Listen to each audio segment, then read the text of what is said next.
গত ৪৮ ঘন্টায় বাংলাদেশের রাজনীতিতে বড় ধরনের একটা ভূমিকম্প নাড়া দিয়ে গেছে এবং যে নাড়া দেওয়া ভূমিকম্পের প্রধান অংশে ছিল বাংলাদেশ মিলিটারি হেডকোয়ার্টার ক্যান্টনমেন্ট এবং ছাত্র জনতার অন্যতম প্রধান নায়ক হাসনাত আবদুল্লাহ।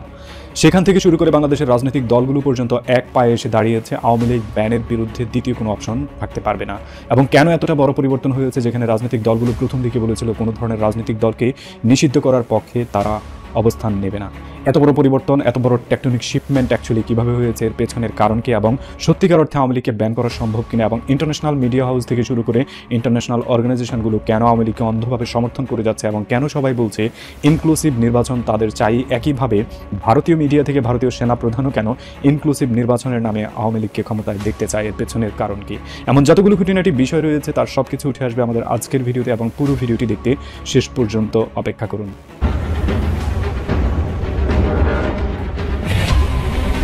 মনে করা হচ্ছে যে কোনো মুহূর্তে বাংলাদেশে জারি হতে পারে সেনা শাসন অথবা জারি হতে পারে ইমার্জেন্সি।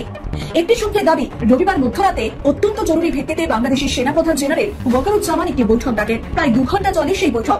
আরো জানা যাচ্ছে, ওই বৈঠকের পর জেনারেল ওয়াকারুজ্জামান রাষ্ট্রপতি শাহাবুদ্দিন চুপ্পুর সঙ্গেও দেখা করেন।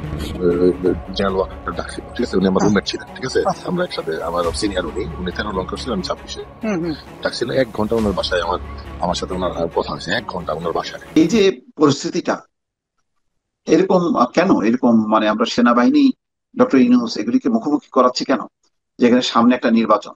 সেনাবাহিনীর প্রধান জেনারেল ওয়াকারুজ্জামান বলেছেন, বাংলাদেশ সেনাবাহিনী একটি পেশাদার বাহিনী। সেনাবাহিনীর কার্যক্রম সম্পর্কে সরকার জানে, জনগণও জানে।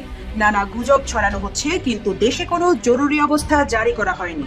আর মাত্র 2 দিন পরে এমন একটা ঘটনা ঘটবে যেই ঘটনায় দক্ষিণ এশিয়ার রাজনীতি পরিবর্তন হয়ে যেতে পারে। আর এই 2 দিন পরে যেন এই ঘটনাটা না ঘটে, এটার জন্য কিন্তু ইন্ডিয়ার উঠে পড়ে লাগছে। বাংলাদেশে বিশৃঙ্খলা সৃষ্টি করার চেষ্টা করতেছে, আওয়ামী লীগের অনেককে দিয়ে মিছিল করাইতেছে, এই সমন্বয়কদের ভিতর ঝামেলা বাধাই দিছে। দেখতে পারতেছেন সেনাবাহিনীদের ভিতরে একটা থমথমে অবস্থা। কি জন্য? 2 দিন পরে যেন এই ঘটনাটা না ঘটে। প্রধান উপদেষ্টা ডক্টর মোহাম্মদ ইউনূসের বিদেশ সফরকে কেন্দ্র করে নানা ধরনের ষড়যন্ত্র গুজব চলছে বলে অভিযোগ করেছেন বিএনপির সিনিয়র যুগ্ম মহাসচিব রুহুল কবির রিজভী আহমেদ। কিছু পুলিশ সদস্যের গোপন বৈঠকের উদ্দেশ্য নিয়ে প্রশ্ন তোলেন রিজভী। অভিযোগ করেন, দেশের এই পরিস্থিতিতে তারা আইন শৃঙ্খলা পরিস্থিতি ঠিক না করে ষড়যন্ত্রে লিপ্ত। পুলিশ ক্লাবে আপনার অর্ধশত পুলিশ কর্মকর্তাদের একটি বৈঠক হয়েছে, গণমাধ্যমে এসছে। শত চেষ্টার পরও গোপন থাকছে না গণহত্যা ও মানবতা বিরোধী অপরাধের মামলায় গ্রেপ্তারি পরোয়ানার তথ্য। ট্রাইব্যুনাল থেকে পরোয়ানা জারির পরপরই জেনে যাচ্ছেন আসামি পুলিশ কর্মকর্তারা। এভাবে কর্মস্থল ছেড়ে গা ঢাকা দিয়েছেন 15 থেকে 20 পুলিশ কর্মকর্তা। আসসালামু আলাইকুম দর্শক, নতুন একটা নিউজে আপনাকে স্বাগতম। প্রিয় দর্শক, হঠাৎ কেন আলোচনায় ডক্টর ইউনূস ও সেনাপ্রধান জেনারেল ওয়াকারুজ্জামান? জানা গেল আসল সত্য। এদিকে অবশেষে সেনা শাসন জারি নিয়ে মুখ খুললেন সেনাপ্রধান, দিলেন খুবই চাঞ্চল্যকর কিছু তথ্য। অপরদিকে বাংলাদেশকে অস্থিতিশীল ও আওয়ামী লীগকে ফের ক্ষমতায় ফেরাতে গোপনে যে গভীর ষড়যন্ত্রে লিপ্ত ভারত তার খোলাসা করে একই চাঞ্চল্যকর তথ্য সামনে এলো।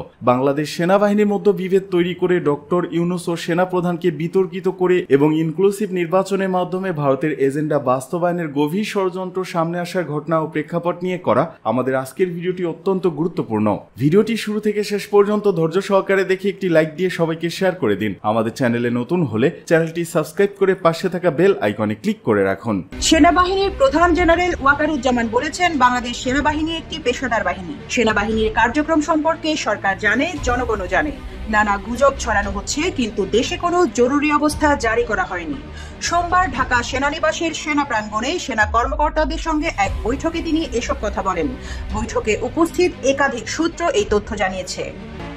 সূত্র জানায়, সেনাপ্রধান দেশের আইন শৃঙ্খলা পরিস্থিতি, নানা ধরনের অপপ্রচার, গুজব, উস্কানিমূলক বক্তব্য সহ বিভিন্ন বিষয় নিয়ে অফিসার্স অ্যাড্রেসে কথা বলেন। ঢাকার বাইরের সেনা কর্মকর্তারা অনলাইনের মাধ্যমে এই আয়োজনের সঙ্গে যুক্ত হন। সূত্র জানায়, কর্মকর্তা ও সৈনিকদের প্রতি কৃতজ্ঞতা জানিয়ে সেনাবাহিনীর প্রধান বলেন, বর্তমান পরিস্থিতিতে যে দায়িত্ব ও নিষ্ঠার সঙ্গে সেনাবাহিনী কাজ করছে সেটি দেশ ও জাতি চিরকাল স্মরণ রাখবে। তিনি সবাইকে ধৈর্যের সঙ্গে দায়িত্ব পালনের পাশাপাশি যে কোনো উস্কানিমূলক বক্তব্যে প্রতিক্রিয়া না দেখানোর বিষয়ে সতর্ক করেন। তিনি বলেন, এমন কিছু করা যাবে না যাতে উস্কানিদাতাদের লক্ষ্য অর্জিত হয়। ভুল তথ্যে বিভ্রান্ত না হওয়ার আহ্বান জানিয়ে সেনাপ্রধান বলেন, নানা গুজব ছড়ানো হচ্ছে, কিন্তু দেশে কোনো জরুরি অবস্থা জারি করা হয়নি। অনেকে নানা ভুল তথ্য, অপতথ্য নানাভাবে ছড়াচ্ছে, এতে বিভ্রান্ত হওয়া যাবে না। পরিস্থিতি সামলাতে হবে ধৈর্যের সঙ্গে। সেনাবাহিনীর কাছে সর্বোচ্চ অগ্রাধিকার দেশ ও দেশের জনগণ। সেনাপ্রধান জেনারেল ওয়াকারুজ্জামান বলেন, সামনে ঈদ, আইন শৃঙ্খলা পরিস্থিতি ঠিক রাখতে হবে। যদি কোনো কারণে কোথাও আইন শৃঙ্খলার অবনতি হয়, কঠোরভাবে সেটি নিয়ন্ত্রণ করতে হবে। গত সপ্তাহে জাতিসংঘ মহাসচিব আন্তোনিও গুতেরেসের বাংলাদেশ সফরের প্রসঙ্গ উল্লেখ করে সেনাপ্রধান বলেন, জাতিসংঘ মহাসচিব শান্তি মিশনে বাংলাদেশ সেনাবাহিনীর ভূমিকার প্রশংসা করেছেন। 5 আগস্ট পরবর্তী পরিস্থিতি যেভাবে সেনাবাহিনী সামলেছে সে বিষয়েও সেনাবাহিনীর ভূমিকার প্রশংসা করেছেন জাতিসংঘ মহাসচিব। জাতিসংঘ মহাসচিবের সফরকালে কক্সবাজারে 1 লাখ রোহিঙ্গার ইফতার আয়োজনের সহযোগিতার জন্য সেনাপ্রধান রামু সেনানিবাসকে ধন্যবাদ জানান। সম্প্রতি যুক্তরাষ্ট্রের সিনেটর গ্যারি পিটার্স সেনাবাহিনীর প্রধানের সঙ্গে সৌজন্য সাক্ষাৎ করেছেন। এ বিষয়ে সেনাপ্রধান বলেন, যুক্তরাষ্ট্রের সিনেটর সেনাবাহিনীর কাজে সন্তোষ প্রকাশ করেছেন। জুলাই অভ্যুত্থানে আহত শিক্ষার্থীদের পাশে থাকার কথা উল্লেখ করে সেনাপ্রধান বলেন, গত রোববার ঢাকা সেনানিবাসের সেনামালঞ্চে জুলাই অভ্যুত্থানে আহত শিক্ষার্থীদের সম্মানে ইফতার অনুষ্ঠানের আয়োজন করা হয়। গত 48 ঘন্টায় বাংলাদেশের রাজনীতিতে বড় ধরনের একটা ভূমিকম্প নাড়া দিয়ে গেছে এবং যে নাড়া দেওয়া ভূমিকম্পের প্রধান অংশে ছিল বাংলাদেশ মিলিটারি হেডকোয়ার্টার ক্যান্টনমেন্ট এবং ছাত্র জনতার অন্যতম প্রধান নায়ক হাসনাত আব্দুল্লাহ। সেখান থেকে শুরু করে বাংলাদেশের রাজনৈতিক দলগুলো পর্যন্ত এক পায়ে এসে দাঁড়িয়েছে আওয়ামী লীগ ব্যানের বিরুদ্ধে দ্বিতীয় কোনো অপশন থাকতে পারবে না। এবং কেন এতটা বড় পরিবর্তন হয়েছে, যেখানে রাজনৈতিক দলগুলো প্রথম দিকে বলেছিল কোনো ধরনের রাজনৈতিক দলকে নিষিদ্ধ করার পক্ষে তারা অবস্থান নেবে না। এত বড় পরিবর্তন, এত বড় টেকটনিক শিপমেন্ট অ্যাকচুয়ালি কিভাবে হয়েছে, এর পেছনের কারণ কি এবং সত্যিকার অর্থে আওয়ামী লীগকে ব্যান করা সম্ভব কিনা এবং ইন্টারন্যাশনাল মিডিয়া হাউস থেকে শুরু করে ইন্টারন্যাশনাল অর্গানাইজেশনগুলো কেন আওয়ামী লীগকে অন্ধভাবে সমর্থন করে যাচ্ছে এবং কেন সবাই বলছে ইনক্লুসিভ নির্বাচন তাদের চাই, একইভাবে ভারতীয় মিডিয়া থেকে ভারতীয় সেনাপ্রধানও কেন ইনক্লুসিভ নির্বাচনের নামে আওয়ামী লীগকে ক্ষমতায় দেখতে চায়, এর পেছনের কারণ কি, এমন যতগুলো খুঁটিনাটি বিষয় রয়েছে তার সবকিছু উঠে আসবে আমাদের আজকের ভিডিওতে এবং পুরো ভিডিওটি দেখতে শেষ পর্যন্ত অপেক্ষা করুন। তার আগে অবশ্যই আমাদের আজকের ভিডিওর স্পন্সর নিয়ে একটু কথা বলতে হয়। আমাদের আজকের ভিডিওর স্পন্সর লা অর্গানিকা। লা অর্গানিকার ঘি ভাজা লাচ্ছা সেমাই পবিত্র ঈদ উপলক্ষে পাচ্ছেন 20% ডিসকাউন্টে। লা অর্গানিকার সুপার প্রিমিয়াম ঘি ভাজা লাচ্ছা সেমাইটি বিএসটিআই অনুমোদিত এবং শতভাগ এক্সপোর্ট কোয়ালিটির। তো ঝটপট অর্ডার করে ফেলুন লা অর্গানিকার ঘি ভাজা লাচ্ছা সেমাই। লা অর্গানিকার ফেসবুক পেজ এবং ওয়েবসাইট লিংক ডেসক্রিপশনে দেওয়া আছে, আপনি অলরেডি স্ক্রিনেও দেখতে পাচ্ছেন। ঘটনার সূত্রপাত হয়েছে প্রধান উপদেষ্টার এক সাক্ষাৎকারকে কেন্দ্র করে, যে সাক্ষাৎকারে প্রধান উপদেষ্টা সরাসরি বলে দিয়েছিলেন আওয়ামী লীগকে ব্যান করার কোনো ইন্টেনশন বর্তমান ইন্টারিম গভর্নমেন্টের নেই এবং সেখান থেকেই শুরু হয়েছে টেকটনিক শিপমেন্ট, যার প্রধান কেন্দ্রে মূলত ছাত্র জনতা। ঢাকা বিশ্ববিদ্যালয় কেন্দ্রিক প্রত্যেকটা প্রান্তে তারা রাস্তায় নেমে এসেছে এবং প্রধান উপদেষ্টার সেই বক্তব্যকে রীতিমতো চ্যালেঞ্জ ছুড়ে দিয়েছে এবং আওয়ামী লীগকে ব্যান করতে হবে সেই দাবিতে মাঠে নেমেছে। ঠিক তার পরের দিন 21শে জুলাই দুপুর 1টার দিকে হাসনাত আব্দুল্লাহ এক ফেসবুক পোস্টে ডিটেলস জানিয়ে দেন যে আওয়ামী লীগ রিফাইন্ড নামে ক্যান্টনমেন্ট থেকে একটা প্রস্তাব করা হয়েছিল তাদেরকে সেখানে নিয়ে গিয়ে, এবং সেই প্রস্তাবের সরাসরি যখন বিরোধিতা করেছিলেন হাসনাত আব্দুল্লাহ তখন তাকে সরাসরি বর্জনামূলক শব্দে তিরস্কার করা হয় এবং তাকে ডিরেক্টলি বলা হয়, you people know nothing, you lack wisdom and experience, we are in this service for at 40 years.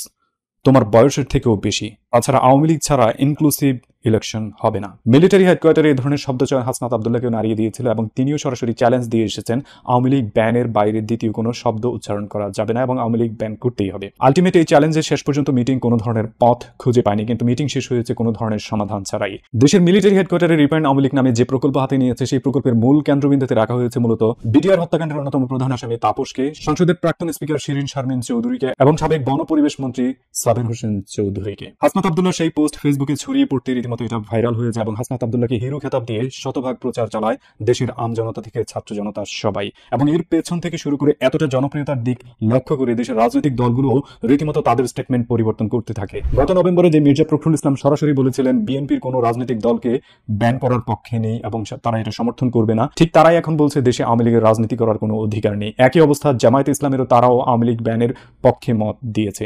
হঠাৎ করে যে বিশাল শিপমেন্ট হয়েছে এর পেছনের অন্যতম প্রধান কারণ হচ্ছে মানুষের মতামত শতভাগ আওয়ামী লীগ ব্যানের পক্ষে। যে ইস্যুকে কেন্দ্র করে আমিও আমার ইউটিউব কমিউনিটিতে একটা পুল পোস্ট করি, যে পোস্টে রীতিমতো 65,000-এর বেশি ভোট পড়েছে এবং 87%-এর বেশি ভোট পড়েছে, তারা সবাই আওয়ামী লীগের ব্যান চায়।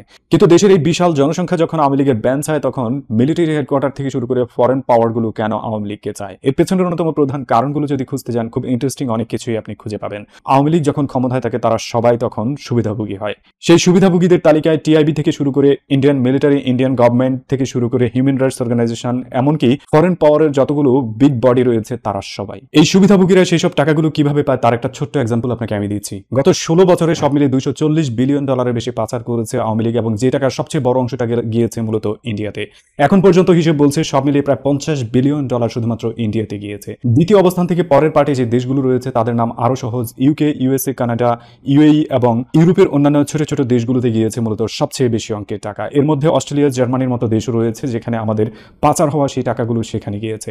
এই টাকাগুলো যাদের মাধ্যমে গিয়েছে তাদের সবচেয়ে বড় নামগুলো হচ্ছে মূলত S Alam group, Nassa group, Destiny group কিংবা হলমার্ক গ্রুপ অথবা বেক্সিম গ্রুপের মতো বড় বড় গ্রুপগুলো, যারা এই টাকাগুলো মূলত ওই সব দেশে পাচার করেছে। আওয়ামী লীগের হাত ধরে এই টাকাগুলো মূলত কোনো একটা ব্যক্তির হাতে জানিয়ে গিয়েছে প্রত্যেকটা অর্গানাইজেশন কেন্দ্রিক। সেসব অর্গানাইজেশন কেন্দ্রিক টাকাগুলোর মূল বেনিফিশিয়ারি কিন্তু সেই সব ব্যক্তিগুলো যারা এখানে লিড করে যাচ্ছে বিভিন্ন দেশ এবং ইন্টারন্যাশনাল মিডিয়া হাউস থেকে শুরু করে ইন্টারন্যাশনাল বডি যতগুলো রয়েছে তাদের হাত ধরে। এবং আওয়ামী লীগ সবসময় তাদেরকে সুবিধা দিয়ে এসেছে, আর যেই সুবিধাটা তারা এখনো চাচ্ছে। অর্থ পাচারের মতো এমন বিভিন্ন সুবিধা আওয়ামী লীগ দেশ এবং বিভিন্ন ধরনের অর্গানাইজেশনগুলোকে অসংখ্যভাবে দিয়েছে, যার মধ্যে পৃথিবীর সবচেয়ে ধনী দেশ থেকে আমাদের প্রতিবেশী দেশ পর্যন্ত সবাই রয়েছে। এবং তারা সেই সব সুবিধাভোগী হওয়ার কারণে তাদের এখন একটাই প্রশ্ন, আওয়ামী লীগ যদি না থাকে তাদের সেই সুবিধা হয়তো বিদঘুটে অবস্থানে পরিণত হতে পারে। যে কারণে কমপ্লিটলি আওয়ামী লীগ বিশাল একটা ম্যাস মার্ডার করার পর, প্রমাণিতভাবে আওয়ামী লীগ খুনি হওয়ার পরও তাদেরকে তারা ইনক্লুসিভ শব্দের মাধ্যমে আওয়ামী লীগকে মূলত ক্ষমতায় পুনর্বাসনের একটা এজেন্ডা বাস্তবায়ন করতে চাচ্ছে। মজার ব্যাপার হচ্ছে সেই ইনক্লুসিভ শব্দটা মূলত সবাই ব্যবহার করে, ভারতের মিলিটারি প্রধান থেকে শুরু করে ভারতের ডিপ্লোম্যাটিক হেডগুলো থেকে শুরু করে ইন্টারন্যাশনাল বডি যেমন হিউম্যান রাইটস অর্গানাইজেশনের প্রধান কিংবা আমেরিকান ডিপ্লোম্যাট সবাই মূলত একই শব্দ ব্যবহার করে, ইনক্লুসিভ। তারা এটা বলতে চায় না আওয়ামী লীগ খুনি হলেও তাদেরকে নির্বাচনে নিতে হবে, তারা বলে ইনক্লুসিভ নির্বাচন করতে হবে। যে ইনক্লুসিভ নির্বাচনের কথা আমাদের সেনাপ্রধানও বারবার বলে যাচ্ছেন, একই শব্দ উচ্চারণ করেছিলেন আমাদের অনেকগুলো রাজনৈতিক দলও, যারা এই মুহূর্তে তাদের সুর বদলে ফেলেছেন। আলটিমেট এটা মিন করে মূলত আওয়ামী লীগ কোনো একটা রাজনৈতিক দল নয়, বরং এটা ন্যাশনাল এবং ইন্টারন্যাশনাল কেন্দ্রে বাংলাদেশ কেন্দ্রিক বড় একটা সিন্ডিকেট, যারা মূলত বাংলাদেশের মানুষকে একেবারে ফুলে ফেপে পিষে খেতে চাচ্ছে। এবং সেই পিষে খাওয়ার মূল শব্দ হচ্ছে ইনক্লুসিভ নির্বাচন।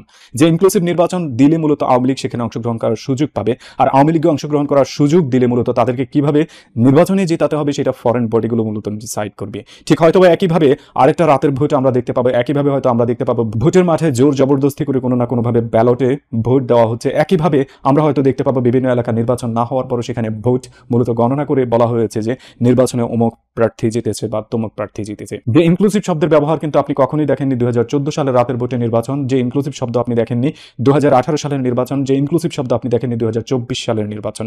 যে তিনটা নির্বাচনে বিএনপির মতো বড় একটা রাজনৈতিক দল অংশগ্রহণ করেনি, অংশগ্রহণ না করাতেও তাদের কোনো আপত্তি ছিল না ইন্টারন্যাশনাল বডিগুলোর। মূলত এর পেছনে এটা আপনাকে ডিরেক্টলি মিন করে ইনক্লুসিভ নির্বাচন মানে হচ্ছে আওয়ামী লীগ থাকতে হবে, বাকি কেউ থাকলে না থাক তাতে কিছু যায় আসে না। এবং সেই ইনক্লুসিভ শব্দের মূল্য যদি আমরা আসলেই বুঝতে না পারি তাহলে আমরা হয়তো খুব দ্রুতই হারাবো যে আমরা আসলে যে টার্গেটে বাংলাদেশকে স্থিতিশীল দেখতে চেয়েছি, যে টার্গেটে আমরা বাংলাদেশকে মূলত স্বাধীন দেখতে চেয়েছি, অথবা যে প্রয়োজনে আমরা বাংলাদেশকে গড়ে তুলতে চেয়েছি আমাদের স্বপ্নের বাংলাদেশ হিসেবে, সেটা হয়তো আগামী দিনে হতে দেবে না। আর মাত্র 2 দিন পরে এমন একটা ঘটনা ঘটবে যেই ঘটনায় দক্ষিণ এশিয়ার রাজনীতি পরিবর্তন হয়ে যেতে পারে। আর এই 2 দিন পরে যেন এই ঘটনাটা না ঘটে, এটার জন্য কিন্তু ইন্ডিয়ার র উঠে পড়ে লাগছে। বাংলাদেশে বিশৃঙ্খলা সৃষ্টি করার চেষ্টা করতেছে, আওয়ামী লীগের অনেককে দিয়ে মিছিল করাইতেছে, এই সমন্বয়কদের ভিতর ঝামেলা বাধাই দিছে। দেখতে পারতেছেন সেনাবাহিনীদের ভিতরে একটা থমথমে অবস্থা। কি জন্য? 2 দিন পরে যেন এই ঘটনাটা না ঘটে। ডক্টর মোহাম্মদ ইউনুস আপনারা জানেন চায়না সফরে যাবে 2 দিন পরে, 26 তারিখে যাওয়ার কথা, আমি যদি ভুল না বলি। তাকে নেওয়ার জন্য বিমান পাঠাইতেছে। কে পাঠাইতেছে? চায়নার প্রেসিডেন্ট। এখন দেখেন, চায়নার প্রেসিডেন্ট ঠিকই ডক্টর মোহাম্মদ ইউনুসকে চিনছে, who is doctor Mohammad Yunus, কিন্তু আসলে মোদি চিনতে পারে নাই। সেটা মোদির ব্যর্থতা। আসলে একজন চাওয়ালা কিভাবে একজন ওয়ার্ল্ড সেলিব্রিটিকে চিনবে বলেন? ওই যে একটা কথা না, মুচির নজর পায়ে থাকে সবসময়। যাক, আমি কেউ ছোট করি নাই, এটা বাস্তব কথা। যে ওই যে কথা বলে যে মুচির নজর পায়ে, হ্যাঁ, তো মোদির নজর ওইখানে। এই ডক্টর মোহাম্মদ ইউনুস যে দেশের প্রধান উপদেষ্টা, সেই দেশটা দক্ষিণ এশিয়ার অনেক গুরুত্বপূর্ণ একটা দেশ। সে দেশটার নাম হচ্ছে আমার আপনার প্রিয় জন্মভূমি বাংলাদেশ। এই বাংলাদেশ চাইলে পুরো দক্ষিণ এশিয়ার রাজনীতি পরিবর্তন ঘটাই দিতে পারে, পুরো দক্ষিণ এশিয়ার রাজনীতি চেঞ্জ হয়ে যাবে। আপনারা জানেন দক্ষিণ এশিয়ার পরাশক্তি হচ্ছে চায়না, এবং পৃথিবীর পরাশক্তি হওয়ার দৌড়ে কিন্তু চায়না অনেক এগিয়ে আছে। আমরা জানি আমেরিকা পরাশক্তি, কিন্তু আমেরিকার সব মেন টার্গেট হচ্ছে বর্তমানে চায়না। কারণ আমেরিকা বুঝে গেছে চায়না যদি এভাবে উঠতে থাকে অতি দ্রুতই পরাশক্তি হয়ে যাবে। তো চায়নাকে দমন করতে চায় হচ্ছে আমেরিকা। এখন এই দক্ষিণ এশিয়ার পরাশক্তি, এবং এখানে কিন্তু আমাদের দাদা বাবুরাও নিজেরা পরাশক্তি হইতে চায়, নিজেরা পৃথিবীর বুকে নিজেদের প্রমাণ দিতে চায়, একটু দেখাইতে চায় যে আমরা আছি। কিন্তু বাংলাদেশ এমন একটা জায়গায়, এখানে ইন্ডিয়ার জন্য 7 সিস্টার খুবই গুরুত্বপূর্ণ একটা জায়গা, খুবই গুরুত্বপূর্ণ। এই যে মানে রাজ্যগুলা ইন্ডিয়ার জন্য খুবই গুরুত্বপূর্ণ। এখান থেকে যদি একটা রাজ্য বিভক্ত হয়ে একটা দেশ হয়, বিশ্বাস করবে না, ইন্ডিয়ার ভিতরে বিশৃঙ্খলা সৃষ্টি হয়ে যাবে। কেরালা, পাঞ্জাব এরা বলবে আমাকে আলাদা আলাদা রাষ্ট্র দাও, কাশ্মীর। আর যখন একটা দেশের ভিতর বিশৃঙ্খলা সৃষ্টি হবে, সে পৃথিবীর বাইরের দেশ নিয়ে কিভাবে চিন্তা করবে বলেন? তখন কি চিন্তা করবে যে আমি পরাশক্তি হই? তখন চিন্তা করবে যে আমার দেশের আগে শান্তি শৃঙ্খলা ঠিক করি, ঠিক না? তো এই জন্যই এই বাংলাদেশ চাইলে পুরো দক্ষিণ এশিয়ার রাজনীতি কিভাবে পরিবর্তন করতে হবে। আপনারা দেখেন তিস্তা প্রকল্প কিভাবে ঝুলাই রাখছে।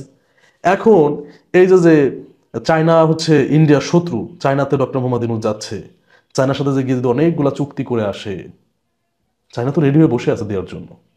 এই জন্য তো ডক্টর মোহাম্মদ ইউনূস জন্য বিমান পাঠাইতেছে।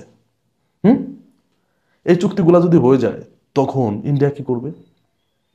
ইন্ডিয়া তো হাই হাই করা ছাড়া কোনো উপায় নাই, কারণ ইন্ডিয়া তো চিনতে পারে নাই।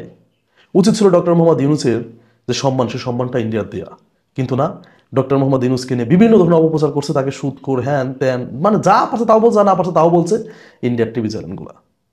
ডক্টর মোহাম্মদ ইউনূস প্রভাবশালী নেতা হয়ে যাচ্ছে এই দক্ষিণ এশিয়ার অতি দ্রুতই, বুঝতে পারছেন? যদি দেখতে থাকেন। আর এই সফরটা যদি সুন্দরভাবে হয়, সত্যি করে বলতেছি, ইন্ডিয়ার কপালে কষ্টই আছে, সত্যি ইন্ডিয়ার কপালে কষ্টই আছে এই সফরটা যদি সুন্দরভাবে হয়। আর এই সফর ঠেকানোর জন্য কিন্তু সর্বোচ্চ চেষ্টা ইন্ডিয়ার সব মানে বলেন যা বলেন সবাই চেষ্টা করতেছে যেন ডক্টর মোহাম্মদ ইউনূস এই সফরে না যায়। ডক্টর মোহাম্মদ ইউনূস এই সফরে যাবে এবং আগামী দক্ষিণ এশিয়া কারা নিয়ন্ত্রণ করবে এটা নির্ধারণ হয়ে যাবে। এদিকে নতুন নতুন কুতুব আবির্ভূত হয়েছে, মন্তব্য মির্জা ফখরুলের। বিএনপি মহাসচিব মির্জা ফখরুল ইসলাম আলমগীর বলেছেন, আপনারা নিশ্চয়ই লক্ষ্য করেছেন সোশ্যাল মিডিয়ায় কিছু নতুন নতুন কুতুব আবির্ভূত হয়েছে। তারা বাংলাদেশকে কোথায় নিয়ে যেতে চায় আমি জানি না। তাদের ভাষা, বাক্য, বক্তব্য সম্পূর্ণ বাংলাদেশকে একটি নৈরাজ্যের দিকে নিয়ে যেতে চায়, তারা গণতন্ত্রের দিকে নিয়ে যেতে চায় না। আজ মঙ্গলবার মহান স্বাধীনতা ও জাতীয় বিজয় দিবস উপলক্ষে বিএনপি আয়োজিত এক আলোচনা সভায় তিনি এসব কথা বলেন। বিএনপি মহাসচিব বলেন, নির্বাচনের কোনো বিকল্প নেই, কারণ নির্বাচনের মধ্য দিয়ে আমাদের গণতন্ত্রে যেতে হবে। ডেমোক্রেসি ছাড়া আমরা মনে করি না যে আর কোনো সিস্টেম আছে যে সিস্টেম জনগণের কল্যাণ করতে পারে। আজকে নতুন করে ষড়যন্ত্র শুরু হয়েছে যাতে এই প্রতিক্রিয়া পিছিয়ে যায়, বিলম্বিত হয়, অন্য কারো সাহায্য করা যায় এবং দেশে একটা নৈরাজ্য সৃষ্টি করা যায়, সেই কাজগুলো শুরু হয়েছে। এ সময় সবাইকে সতর্ক থাকার আহ্বান জানান তিনি। সংস্কার কমিশনের সুপারিশ আইন বিভাগ ও নির্বাহী বিভাগকে যতটা সম্ভব অবমূল্যায়ন করা এবং ক্ষমতাহীন করাই উদ্দেশ্য, যার ফলশ্রুতিতে একটি দুর্বল ও প্রায় অকার্যকর সরকার ব্যবস্থা প্রতিষ্ঠিত হবে বলে মন্তব্য করেছেন বিএনপি মহাসচিব মির্জা ফখরুল ইসলাম আলমগীর। তিনি বলেন, অন্তর্বর্তী সরকারে কোনো কোনো উপদেষ্টা ক্ষমতায় থেকে রাজনৈতিক দল গঠনের প্রতিক্রিয়া প্রত্যক্ষ পরোক্ষভাবে জড়িত থাকায় জনমনের সংশয় সৃষ্টি হয়েছে। এ প্রক্রিয়ার প্রশাসন যন্ত্রকে ব্যবহার করার নানা প্রকার লক্ষণ ও প্রমাণ ক্রমেই প্রকাশ পাচ্ছে, যা দেশ ও গণতন্ত্রের জন্যই মোটেই সুখকর নয়।